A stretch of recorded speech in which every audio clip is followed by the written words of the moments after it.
오늘 우리가 누가복음 2장 말씀을 읽었는데 잘 아는 목자들이 등장합니다. 목자들이 밤의 들에서 천사의 목소리를 듣는 그런 장면을 우리가 본문을 통해서 읽었습니다. 저뿐 아니라 가정의 남편들이 아내에게 가장 많이 듣는 이야기가 뭘까? 저도 뭐 수없이 들어가지고 귀에 쟁쟁한데, 여보, 그거 생각 안 나요? 내가 말했잖아요. 네, 그거예요.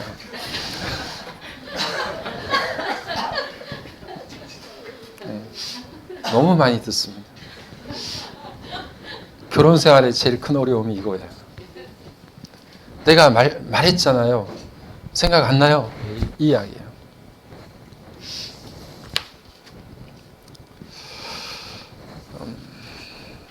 제가 듣지 않는 건 아닙니다. 분명히 들었어요. 들었는데 그냥 건성으로 들은 거예요. 그냥 스쳐지려는 소리로 그냥 들은 거죠.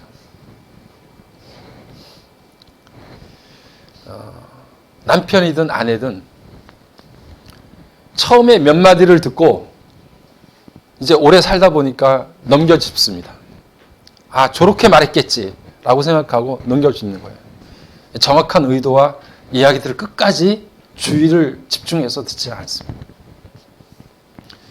남자들이 더 심하다는 거죠. 목자들이 들판에서 천사들이 이야기하는 이야기를 듣습니다. 오늘 우리가 10절과 11절 말씀을 보았는데, 무서워하지 마라. 보라, 내가 온 백성에게 미칠 큰 기쁨의 좋은 소식을 너희들에게 지금 전하겠다. 오늘 다윗의 동네에서 구주가 나셨으니 그가 곧 구주 그리스도시다. 주 그리스도시다. 그렇게 이야기하는 천사들이, 주의 사자들이 목자들에게 이야기하는 그 이야기 내용들을 귀담아 들었어요. 그리고 그 이야기를 사람들에게 가서 전해준 거죠. 목자는 그런 역할을 한 것입니다.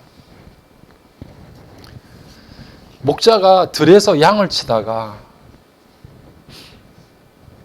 여러분, 그 이스라엘의 그 칠흑 같은 어두운 밤, 그리고 가파른 언덕, 거기에서 양을 치면서 밤에 있는데 갑자기 황홀한 빛 가운데 천사가 나타나가지고 그 목자들에게 그런 이야기를 전달했을 때 얼마나 놀랬겠어요.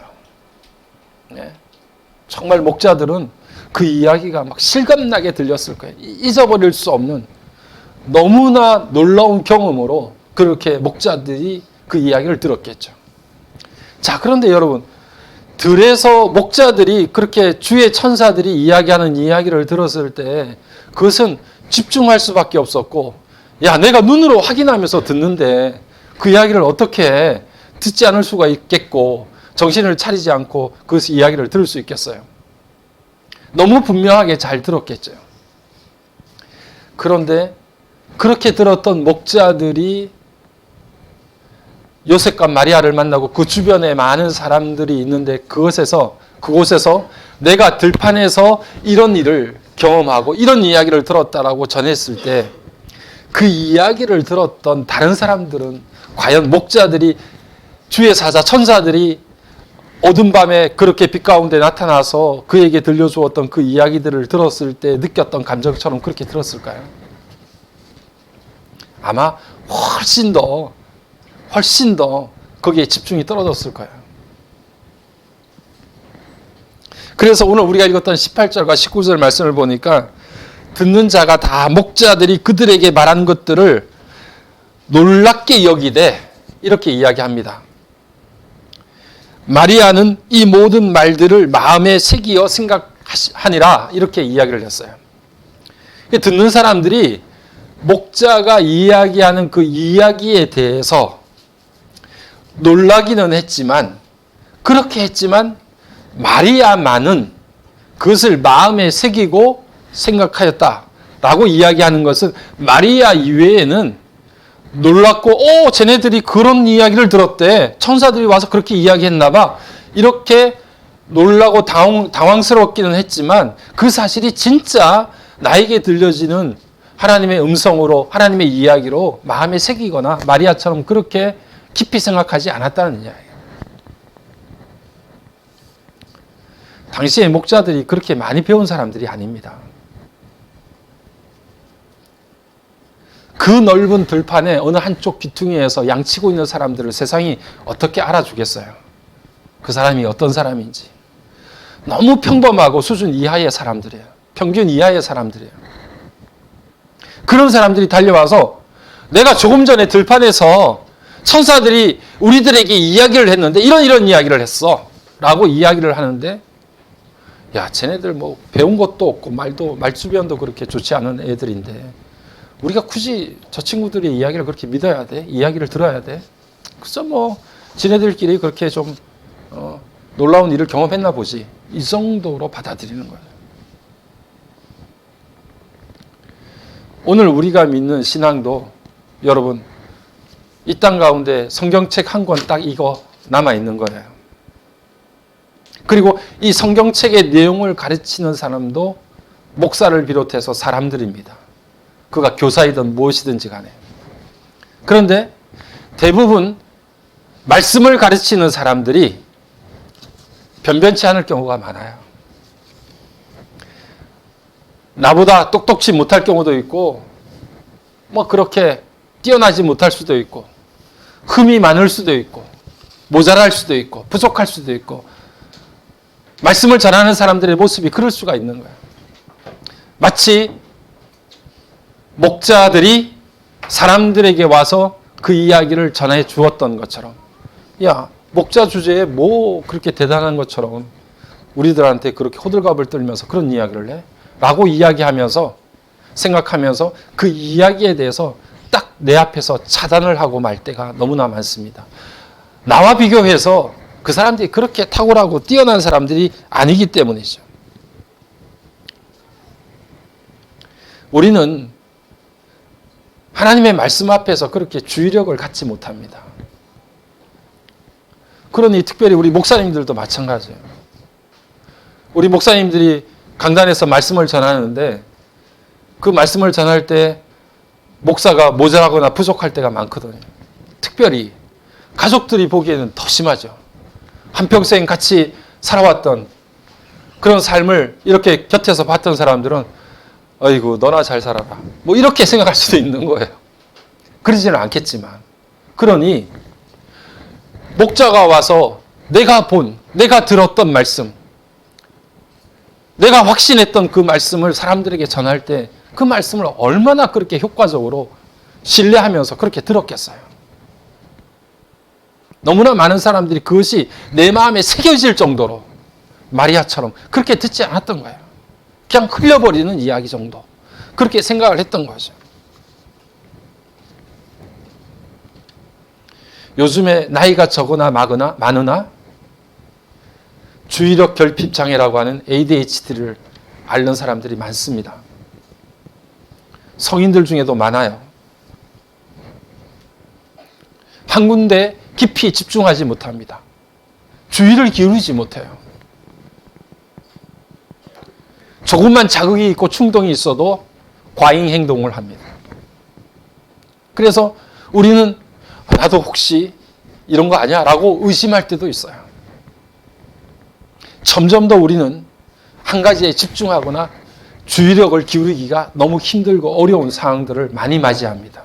그런데 이것이 우리의 정신적인 문제뿐 아니라 영적인 문제도 마찬가지예요. 하나님은 오늘날 목자에게 나타났던 것처럼 그렇게 밤에 천사가 나타나서 우리에게 하나님의 말씀을 전하는 게 아니에요. 대부분 말씀드렸던 것과 같이 내가 보기에 내 수준보다 훨씬 더 떨어지는 사람, 내가 저 멀리 아래로 쳐다보는 사람, 나보다 나이도 어리고 내세울 것도 없는 사람, 그런 사람들의 입술을 통해서 하나님이 우리들에게 당신의 뜻을 전할 때가 너무나 많아요. 그러니까 주의를 기울이지 않는 겁니다. 저 사람이 뭘 하나님의 말씀을 전한다고 제가 뭘, 때로는 하나님이요, 우리가 돌보는 아이들을 통해서도 하나님의 뜻을 우리들에게 전달할 때가 너무나 많아요. 부모의 마음을 깜짝깜짝 놀라게 하고 때로는 뭐에 콱 찔리는 것처럼 아이들의 한마디가 우리에게 들려올 때가 있어요. 하나님께서 오늘 우리의 연약하고 연약한 아이들을 통해서 말씀하시는 거예요.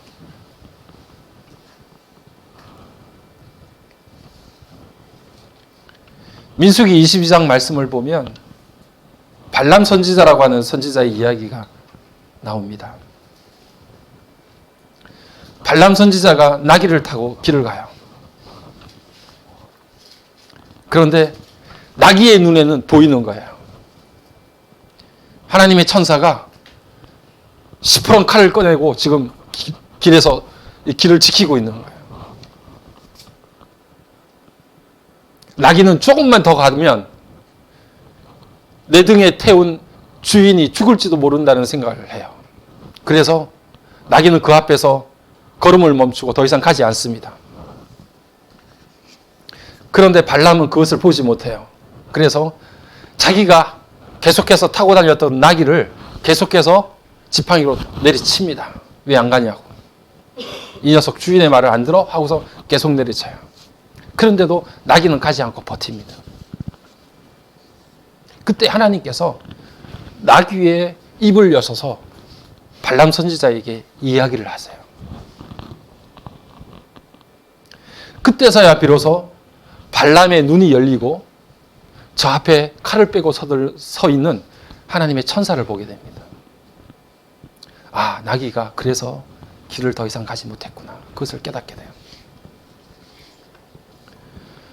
때로는 사람이 말 못하는 짐승처럼 그 말 못하는 짐승보다 더 하나님의 뜻을 깨닫지 못할 때가 많아요.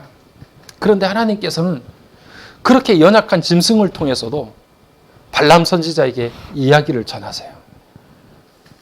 그런데 우리는 그것을 깨닫지를 못하는 거예요.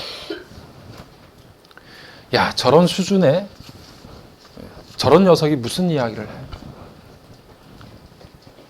무시하고 그 이야기를 귀담아 듣지 않고 주의력을 갖지 않습니다.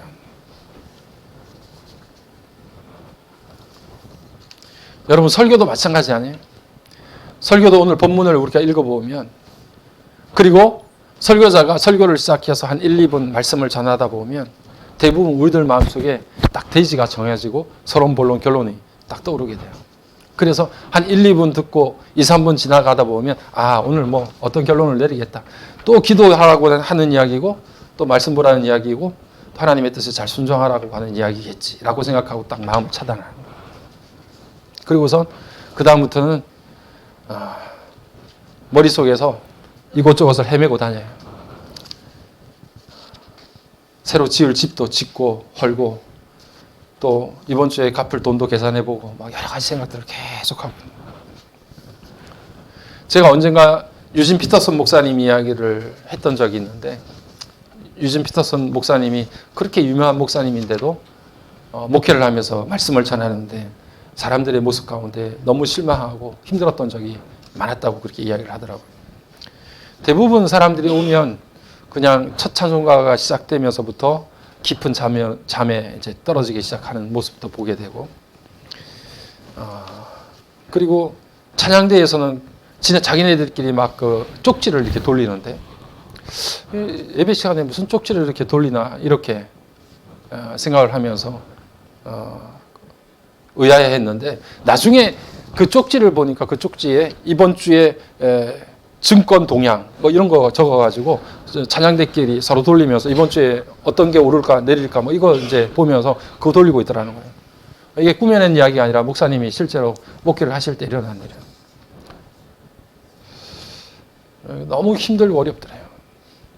아, 근데 저 뒤쪽에 어떤 여사 집사님이 이렇게 목사님 말씀을 너무 귀담아 듣고 그 다음에 막 필기도 열심히 하고 열심히 하면서 듣고 있는 거예요. 그래서 그 유진 피터슨 목사님이 다른 사람들 다 자고 막 딴 데 하고 쪽지도 올리고 이러니까 그분만 쳐다보면서 설교를 했대. 그분만. 예? 너무 잘 들으니까 막 기록하면서 잘 들으니까. 나중에 알게 됐대요. 이분이 가정 상황이 좋지 않게 됐어요. 남편이랑 이혼을 앞두고 있는 거예요. 지금 남편이랑 관계가 안 좋아가지고. 그래서 이혼을 하게 되면 먹고 살 길이 없으니까 속기하는 것을 하려고 준비 중이었대. 속기. 그래서 목사님 설교를 막 받아 적는 거 빨리 받아 적는 거야. 근데 목사님은 그 설교를 그렇게 적으면서 잘 듣는 줄 알고 그 집사님만 쳐다보면서 설교를 했다는 거예요. 예, 씁쓸한 이야기지만 어쨌든. 그런데 오늘 여러분 우리가 말씀을 보니까 마리아는 달랐잖아요. 마리아는. 모든 사람들이 그냥 놀라운 것으로 끝났지만 마리아는 그것을 마음에 새기고 생각하였다. 이렇게 기록하고 있잖아요. 예, 정말 그것을 마음에 두는 거예요. 우리가 시편을 이렇게 보니까 시편 말씀을 보면 80편의 말씀도 그렇고 119편의 말씀도 보니까 마음에 심중에 두었더라라고 하는 말들을 계속 반복하는 경우가 많아요. 그러니까 이스라엘 사람들이 하나님의 말씀을 심중에 두다라고 이야기할 때는 그 심중이라는 말을 저도 궁금해서 마음속에 두다라고 하는 것이 어떤 의미일까라고 생각하면서 그것을 이렇게 찾아보니까 다른 게 아니고 이스라엘 사람들은 마음의 심중에라고 하는 말을 창자라고 하는 뜻이 원래 첫 번째 의미더라고요. 그러니까 창자 속에 두었다라고 이야기할 때 그것을 우리는 심중에, 마음속에 두었다라고 번역을 하는 거예요. 그러니까 이스라엘 사람들은 창자 안에 두는 것을 가장 중요한 것을 새길 때 쓰는 관용적인 표현이에요. 그러니까 그래서 우리도 정말 힘들 때는 창자가 끊어진다고 이야기를 하잖아요. 그러니까 그 안에 뭔가 새겨놓는 것은 이건 잊을 수가 없는 거예요. 너무 중요하고 소중하기 때문에 그 속에 두는 거예요. 내 마음에 두고 내 심중에 두고 내 창자에 새기는 거. 하나님의 말씀을 들을 때 그렇게 받아들이는, 마리아가 그렇게 했다는 거죠. 마리아는 마음에 그것을 새겼어요. 아무리 사람들이 무시하고 부족한 사람이라고 생각하는 목자들이 와서 그 증언을 한다 할지라도 그 이야기가 하나님의 음성으로 들려지고 그 말씀을 내 마음속에 새기게 됩니다. 오늘 여러분, 하나님의 말씀은 능력이 있고 하나님의 말씀은 살아있고 아무리 연약하고 약한 자들이 하나님의 말씀을 전한다 할지라도 그 말씀은 우리의 마음에 새길 정말 가치가 있는 그 정도의 놀랍고 위력이 있고 그 말씀은 살아있는 하나님의 말씀인 줄로 믿습니다. 누가 하나님의 말씀을 전하든 오늘 그 메시지를 여러분들 마음속에 마리아처럼 받아들일 수 있는 그런 귀한 믿음의 역사가 있기를 간절히 소망합니다. 그래서 마리아를 그렇게 하나님께서 택하셔서 그를 통해서 예수님이 태어나도록 그렇게 하셨나 봐요. 늘 주의력을 기울이고 집중해서 하나님이 나에게 무슨 말씀을 하시나, 어떤 말씀을 들려주시나 하는 것들을 계속 주변 상황들을 통해서 그 말씀을 캐치할 수 있는 그런 능력이 마리아에게 있었다는 거예요.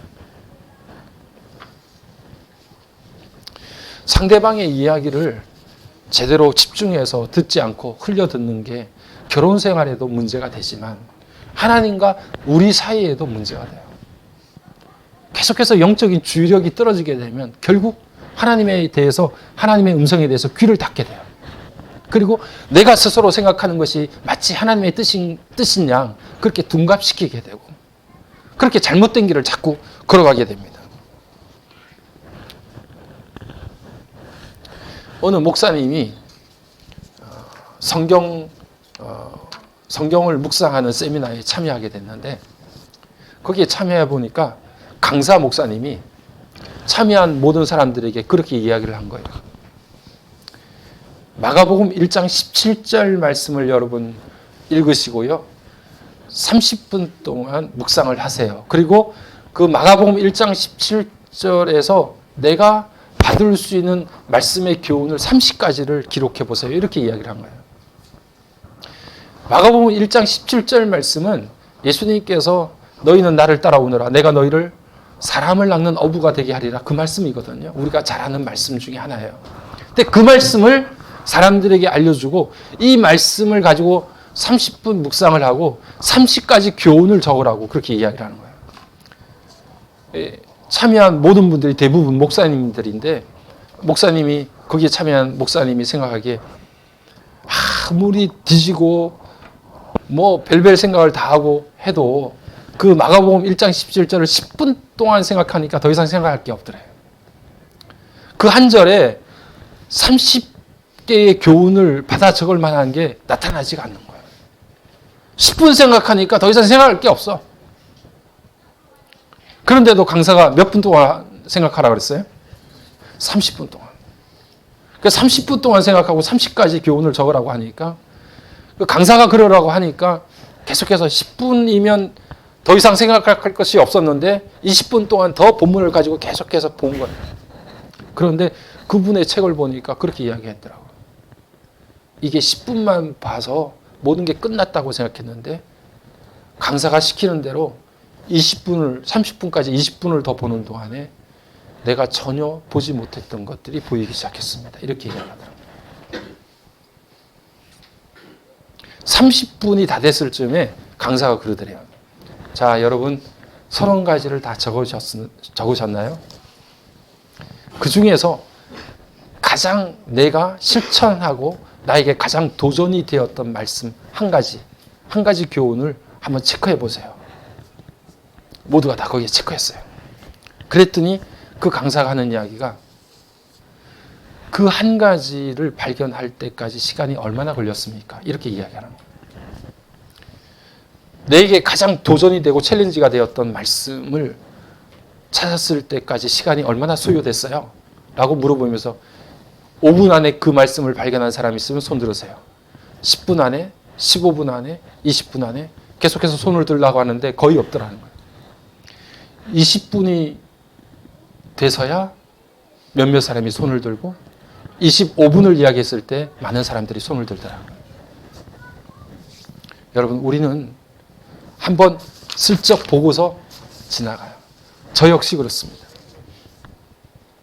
성경을 읽다가도 우리에게 익숙하거나 잘 아는 본문이 나오면 주의 깊게 보지 않아요. 그냥 훑어봐요. 아, 이거 이런 내용이었지 라고 그냥 지나갑니다. 그것을 주의력을 가지고 집중해서 보지 않아요. 그 목사님이 그 세미나에 참여해서 내게 주신 이 말씀이 다시 곱씹고 되새김질하고 그것을 깊이 마음에 새길 때까지 깊이 묵상할 때, 아, 하나님이 나에게 오늘 그 본문을 통해서 그 말씀을 통해서 그렇게 하라고 내게 말씀하시는구나. 그것을 깨닫게 되더라고요. 그 정도까지 우리는 참고 견디고 인내하면서 그 말씀에 주의력을 기울이지 않더라고요.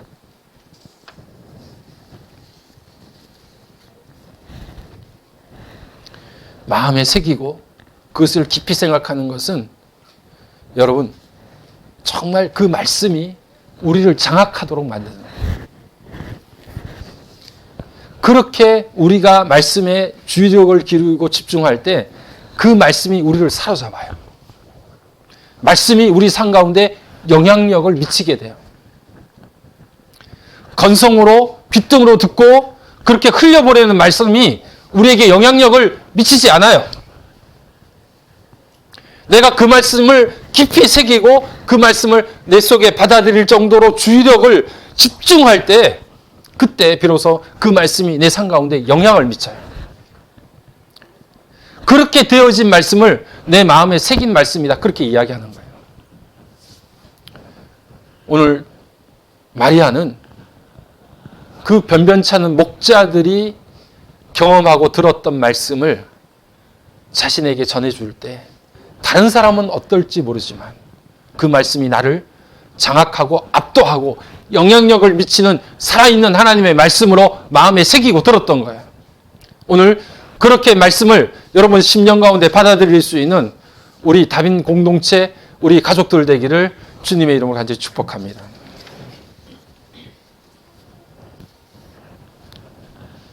오늘 우리가 읽었던 말씀이 천사의 이야기가 무서워하지 말라.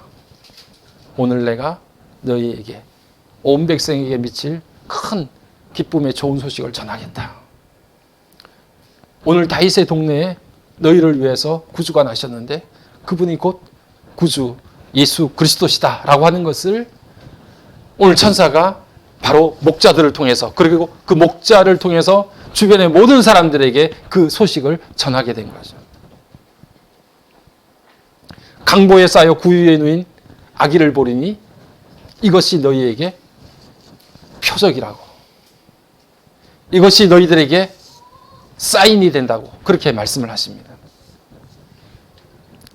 어릴 때 참 그 찬양들을 이렇게 우리가 불렀던 것들이 기억이 많이 나는데, 이전에는 중고등학생도 그렇고 어른들도 그렇고 성탄절이 되면 꼭 교회에서 칸탄타라고 하는 것을 했어요. 그래서 예수님이 태어나셨던 일대기를 이렇게 시간들을 쭉 흘러서 10곡, 11곡 이렇게 칸탄타를 연습을 11월, 12월 2달 내내 이렇게 연습을 해서 성탄절에 이렇게 발표를 하고 하죠. 저희들 중고등학교 때도 그렇게 불렀던 찬양인데, 찬양 가사가 곡이 아직도 수십 년이 지났는데도 아직도 기억이 나요. 강보에 쌓여 구유에 누인 아기를 너희가 보리니 이것이 표적이라, 뭐 이런 찬양들이 그냥 중고등학교 때 어릴 때 불렀던 찬양, 칸탄타, 그 추운 날 모여서 함께 찬양하고 준비했던 그 찬양들이 기억이 나요. 그리고 그 찬양들이 우리 가슴 속에 아직도 울려 퍼져요. 지극히 높은 곳에서는 하나님께 영광이요, 땅에서는 하나님의 기뻐하심을 입은 자들 중에 평화로다. 천사들이 목자들에게 전해주었던 그 말들. 여러분, 평화, 이 땅 가운데 우리가 갈망하는 평화는 과연 어떤 게 평화일까? 평화는요, 우리가 원하고 바라는 것들이, 우리가 소원하는 것들이 잘 이루어지고 만사 형통하게 되고 모든 일들 무탈하게 잘 지내는 것이 평화가 아닙니다. 성경에서 말하는 평화는 적대감이 사라지고 전쟁이 그친 상태를 평화라고 해요. 샬롬, 에이레네라고 하는 말을 붙여요. 적의가 사라지고 적대감이 사라지고 전쟁이 멈춰진 상태, 그것이 평화다 이렇게 이야기합니다. 여러분, 이 땅에 많은 사람들이요, 우리 가운데 오신 왕으로 오신 예수님과 계속 싸움을 싸워. 만왕의 왕이신, 내 인생의 주인이신 그 주님이 차지해야 될 그 왕의 자리에 내가 자꾸 도전하고 그 자리에 앉으려고 해요. 이 싸움이 멈추지 않는 한 우리에게는 평화는 없는 거예요. 내가 아무리 거치장을 하고 세상에서 누릴 것을 많이 누리고 내가 원하고 바라는 대로 모든 일들이 잘 이루어져도 주님과 내가 그 자리를 놓고 다투고 싸우고 있는 한 호시탐탐 내가 주님이 계셔야 될 그 자리를 계속해서 차지하려고 몸부림을 치는 한 우리의 삶 가운데 평화는 없는 거예요. 샬롬은 없습니다. 이 전쟁이 멈춰져야 돼요. 우리 삶 가운데 왕으로 오신 아기 예수여, 내 심령 가운데 그리니 예수님이 내 삶 가운데 왕이 되어 주시고 이 땅에 왕이 되어 주십시오 라고 우리가 하나님 앞에 그 왕자를 내어드릴 때, 그래서 주님과 우리가 싸우는 그 갈등이 멈춰지고 싸움이 멈춰지게 될 때, 그때 비로소 내 심령 가운데 샬롬이 이루어지는 거예요. 평화가 와요. 그 인생의 참된 기쁨과 행복이 찾아와요. 여러분, 오늘도 혹시 이 자리에서 그 자리를 놓고 주님과 다투는 사람들이 있지는 않으세요? 내 삶인데, 내 인생인데 내가 판단하고 내가 결정하고 내 계획대로 하고 싶어.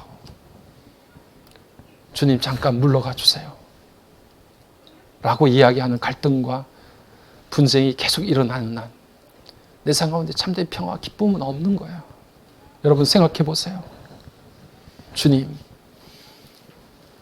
예수님만이 내 삶의 주인이 되어 주시고 당신이 내 삶의 모든 것 되어 주세요 라고 생각하면서 내 인생의 중심을 주님 앞에 내어드릴 때 여러분의 신앙생활을 돌아보면 그때 참된 평화가 있지 않았어요? 그때 우리 가운데 넘쳐났던 참된 평안과 기쁨. 여러 가지 어렵고 힘든 일들이 우리 가운데 산적해 있지만 내 삶의 주인 되신 주님께서 그 모든 문제들을 해결하시고 인도해 주실 것이라고 하는 삶의 진정한 안정감이 그때 비로 찾아오잖아요. 우리가 스스로 할 수 있는 일들이 뭐 그렇게 대단하고 많습니까, 여러분? 살면 살수록 우리가 할 수 있는 일들이 너무 부족하고 연약하고 없다는 사실을 고백할 수밖에 없는 것이 우리의 삶의 이야기인데,